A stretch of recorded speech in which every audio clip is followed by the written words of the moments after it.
Hello and welcome to the 7th video in the DB Wrapper series. We're going to do delete next, and it's going to be easy.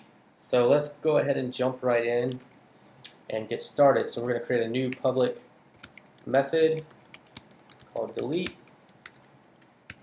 and this is going to accept two parameters. It's going to accept a table that we want to delete from and an ID. Alright,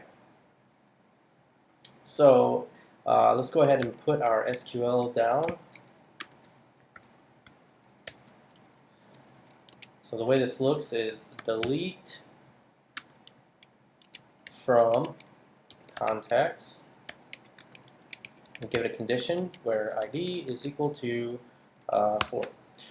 That's a delete with a condition, so that's what we're going to do here with this method. So let's get started with that. Well, it's super easy. So all we have to do now is replace contacts here with our table variable, where ID is, and we'll replace that with our ID. And then we'll do our if statement. So if query return false. So if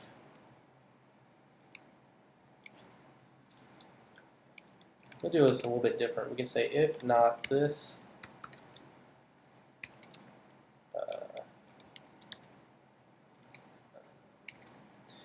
if not this query, pass it in our SQL. We're not binding anything.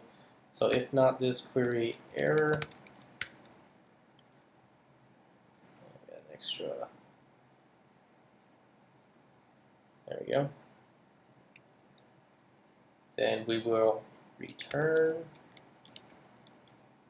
true. So basically we're going to run. Whoa, how did I screw this up so bad? If not this query, so we're running the query method, passing in our SQL, which is built up right here. We're saying if there's not an error, because we're going to go ahead and run an error chained on to the end of that, and then returning true if that comes back false, and returning false if there is an error. So let's go ahead and use this. Let's say in my database I want to delete that last row, which is 15. It's super easy to do this. Basically what we're going to do is run delete, and then where are we deleting from? Contacts and ID 15. So that's how we delete stuff. This is the reason we write it wrappers, because it's such a small line of code to do that now. And if I refresh the page, syntax error, line 86. I don't have a semicolon there. Refresh. No. If I refresh that, boom, it's gone. If I run this again, since the ID is the same, it doesn't do anything. So that works perfectly. We have our delete function. If you've enjoyed this, please comment, like, and subscribe, and I will see you. First, I want to mention something too. Most of this DB wrapper, I've changed it a little bit, but up to this point, I learned from Alex over at Code Course a long time ago when it was called PHP Academy, and I used his exact wrapper for a long time.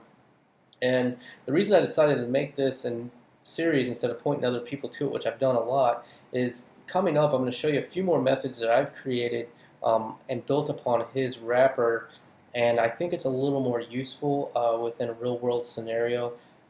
And you guys can create your own methods after this. You know, you learn the basics, and then you create your own methods to suit your needs, and you can reuse these, you know. So anyways, I will see you guys in the next video.